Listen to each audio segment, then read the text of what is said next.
Hello, it is I, yet again, Rasko, at the Great British Beer Festival, and I'm with... Martin Oates, once of the Beer O'Clock Show Hopinions podcast. Indeed, you're now in retirement now. I am in retirement, but only retirement from podcasting rather than drinking beer, as is evidenced by today.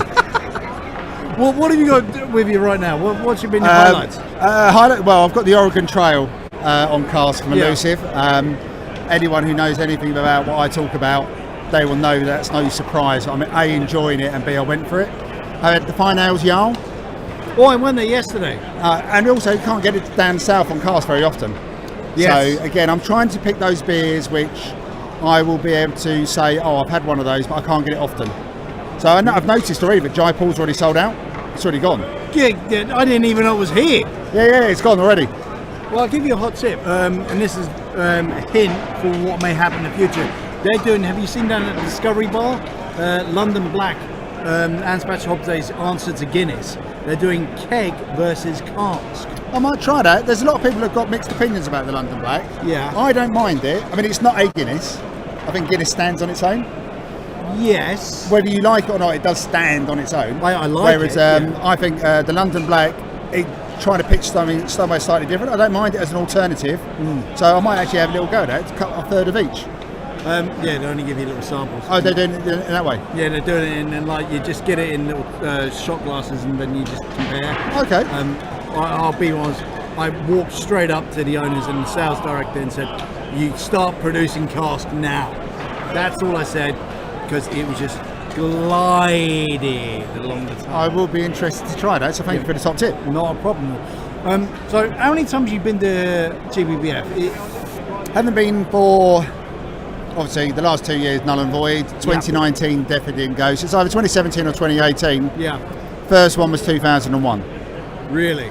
Yeah, that's when I signed up to become a member of Canberra as well.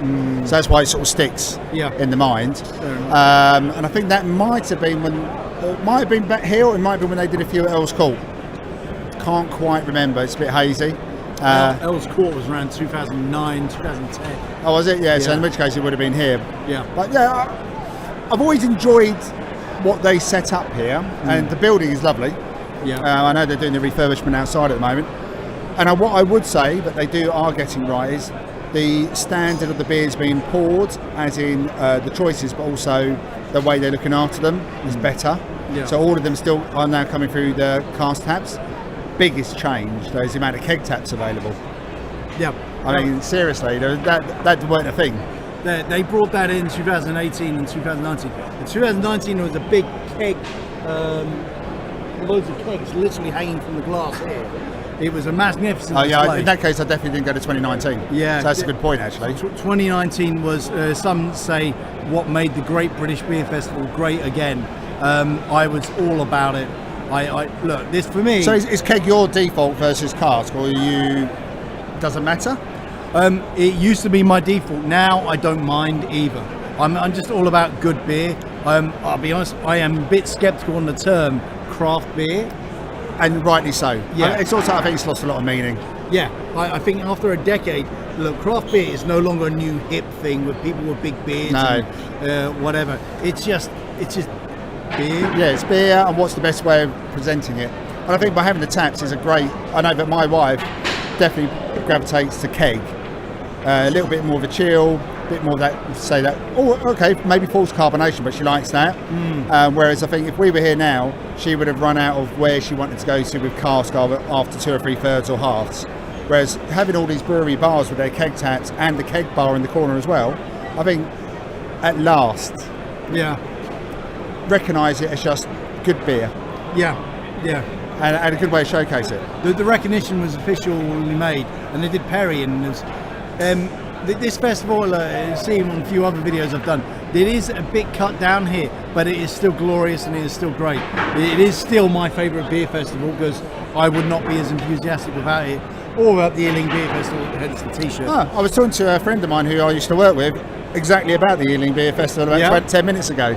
Really rated it, really enjoyed it. It's one of my favourites in London. It does not get enough credit because it gets lost with the beer hype machine, I find. Yeah, I'd agree with that. So is Ealing, is that near where Weirdbeard? Where they used to be, yeah. Yes. They moved out, they've gone up north now. Not too far away, yeah. It's all West London. They're a bit further out west. Well, it used to be a bit further. And they used to be heavily involved. They used to be involved in it, didn't they? Yeah, they used to design the glasses and T-shirts for them. Which, yeah, with their branding is quite a good thing to do, actually. Yeah. Can imagine that working really well. Yeah, not bad thing. And yeah, Ealing for me was just special because they moved it into a big circus tent where it used to be all marquee tents. 2006, when I first went, my first ever beer festival, it was in Ealing's Town Hall. I spent a lot of time by the German bar. It was great just to walk around the area, and then it's just moved to several venues. It's settled in Walpole Park. Check it out, please. Honestly, it is something special. I also think when they get the chance to use those kind of buildings, it's really good. Yeah. So a bit like using Olympia, a bit like the Leeds International Beer Festival, using these buildings which you don't normally get to see the inside of. It's a wonderful way of showcasing both. Yeah. A little bit of history, because town halls generally have a lot of history behind them. Yeah. And then showcasing the beers as well in a nice environment, rather than just under some plastic.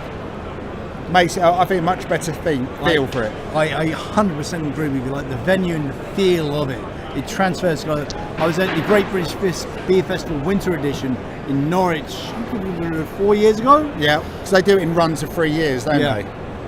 Yeah, and it was in the beer hall, or just this old building, and it made such a difference. Yes, it does give you a feel for it as well, and it makes it feel like you are going to an event, I think, as well. Yeah. It may not always be the most convenient event to get to, because I imagine if you're going from Ealing out to Norwich, you're going to get the Central Line to Liverpool Street, then 2 hours on the train up to Norwich. Yeah.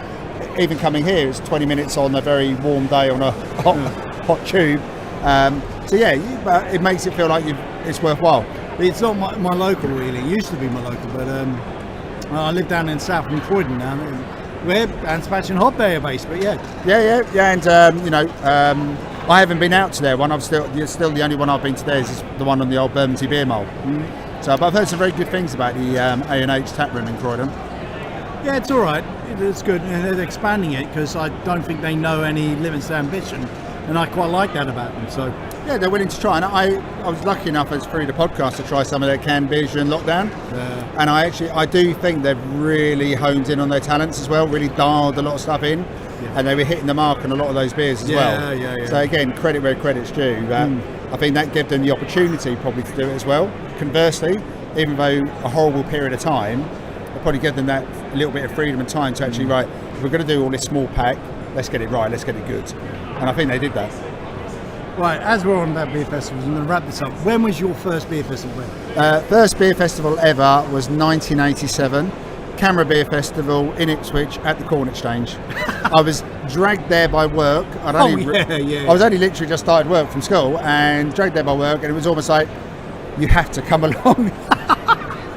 I think it might have been the 8th or 9th Ipswich Beer Festival at the time, and I might still have the glass, but the emblem on the front is definitely very faded. So that was my first one, quite a while ago. Thank you, mate. I really appreciate it. And thanks for having me on your last show ever. And Pleasure. Thanks for just giving me some time here. Fist bump. Thank you very much. Thank you. All the best, pal. Cheers.